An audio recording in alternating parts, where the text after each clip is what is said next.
एक बड़ा ही अहम सवाल जो बहुत अरसा पहले मेरे उस्ताद साहब ने मेरे ज़िम्मे भी लगाया और फिर कुछ मसरूफियात की वजह से मैं वो नहीं कर पाया। और फिर जब मैं देखता हूँ अपने नौजवानों को तो उससे फिर मैंने ये ज़रूरी समझा कि इस पर बात होनी चाहिए। देखें, उस्ताद साहब ने मेरे ज़िम्मे लगाया था कि आप इस पर बात करें कि डिप्रेशन, हमारी यंग जनरेशन और डिप्रेशन यानी जो एक बहुत बड़ी बीमारी है वो ये है कि हमारे जो नौजवान नस्ल है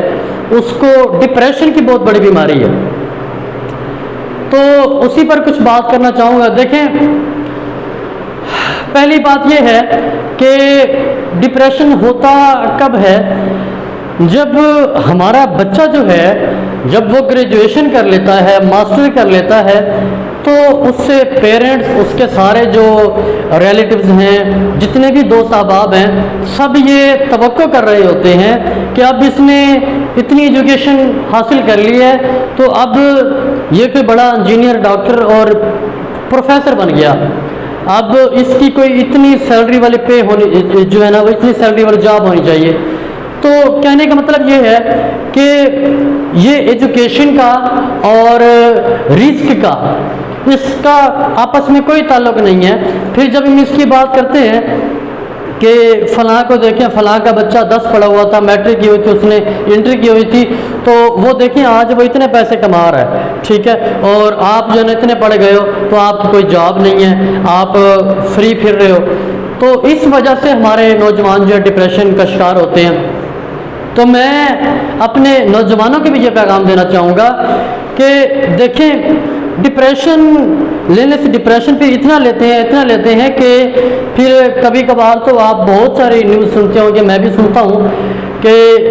फ़लाँ बच्चा जो है वो डिप्रेशन की वजह से उसने ख़ुदकुशी कर ली, ठीक है, जहर ले लिया, अपने आप को गोली मार ली। तो क्या देखें, एक बात बड़ी यहाँ पे अहम है कि वक्त जो है वो कभी नहीं रुकता, वक्त अपने म्यार से चल ही रहा है, तो वक्त हमेशा चलता ही रहेगा। यानी अगर वक्त बुरा है तो वो बुरा वक्त भी ख़त्म हो जाएगा, फिर अच्छा भी आएगा, और जो अच्छा वक्त है उसने भी चले जाना है, फिर बुरा वक्त आएगा। तो ये जो दरमियान वाला सारा प्रोसेस है ना, ये आपने बर्दाश्त करना है। अगर इस दौरान आप अपने आप को काबू कर गए, अपने आप को बर्दाश्त कर गए, तो मेरे ख्याल में फिर आप कहते कि शोर ना मचाएं, बातें ना करें, किसी को ना सुनाएं मैं क्या कर रहा हूँ, किसी को कुछ खामोश हो जाएं। मैं बार बार अपने जो है ना वो करता होता तकरीरों में बात कि आप अपनी कानों में उंगलियां डाल के अपने काम पर तवज्जो रखें, इतना काम करें, इतनी मेहनत करें कि आपके काम की आवाज़ आनी चाहिए कि फ़लाँ बंदे ने यह काम किया है। और फिर डिप्रेशन होने की एक वजह यह भी है कि हम अल्लाह ताला से उम्मीद ही ख़त्म कर देते हैं। यानी अल्लाह ने हमें इस कायनात के अंदर भेजा तो अल्लाह ताला ने किसी भी शख्स को इस कायनात के अंदर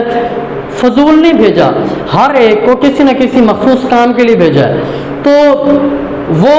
काम करेगा कब, कौन सा काम करेगा और कब करेगा, ये अल्लाह ताला जो है ना इसको डिसाइड करते हैं। हाँ, मेहनत तो उसके लिए शर्त है, तो अल्लाह ताला पर तवक्को रखें। यानी दो चीज़ें होती हैं, हम कोई भी काम करते हैं कि मुमकिन है ये ऐसा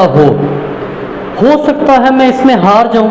और मुमकिन है कि मुझे इस चीज़ में कामयाबी हासिल हो।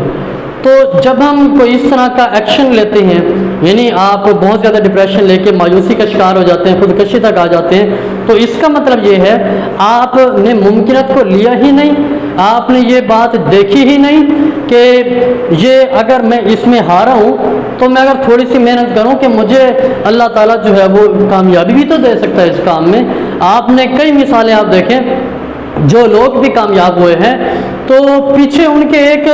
बड़ी तकलीफ़ों वाला एक बड़ा अरसा गुजरा है, बड़ी उन्होंने तकलीफ़ें सही हैं, और कई बार वो ज़िंदगी में नाकाम होने के बाद फिर वो जाके अपने मकाम पर पहुँचे हैं। तो मेरे सारे नौजवान, मेरी बहनें, मेरे भाई और मेरे सब कुलीग, मेरे दोस्त, मैं सबको यही पैगाम देना चाहूँगा कि देखें, आप अपनी मेहनत करें, जो भी काम करना चाहते हैं, जिसमें आपका इंटरेस्ट है उसको करें, लेकिन उसमें फिर इतनी मेहनत करें कि आपकी कामयाबी, मेहनत और साथ में फिर अल्लाह पर यकीन। मेहनत, अब बात यह है कि हम कहते हैं कि सब्र करें, मेहनत करें, सब्र करें, सब्र करें, सब्र करें। तो बात यह है कि कहा जाता है आखिर कितना सब्र करें, साल, 2 साल, 10 साल, 50, कितना सब्र करें भाई। एक बड़ी सल्तनत खड़ी करने के लिए, एक बड़ा मकाम बनाने के लिए, एक बड़ा नाम बनाने के लिए, तो आपको जाहिर सी बात है आपको जो एक सफ़र है वो भी लंबा करना है। तो इसका मतलब ये है आपको सब्र भी एक लंबा करना है, तब तक सब्र करना जब तक आपको कामयाबी नहीं मिली। हाँ, इस दौरान आपको बातें सुनने को मिलेंगी, कोई रिश्तेदार कहेगा कि आप ये काम कर लो, कोई फैमिली वाला कहेगा कि आप ये काम कर लो, कोई दोस्त आप कहेगा कि भाई तू तो फ्री पढ़ रहा है, तू ये कौन सा काम कर रहा है, तू ये काम शुरू कर ले, ये कर ले। तो इस दौरान इन सारी तकलीफ़ों से अगर आप गुजर गए, आपने इनको बर्दाश्त किया, इनको इग्नोर किया, तब आप एक मकाम पर पहुंचेंगे, आपका एक नाम होगा और इंशाल्लाह आपका ये जो काम होगा यही एक दिन आपका नाम बनाएगा। जज़ाकुमुल्लाह खैर।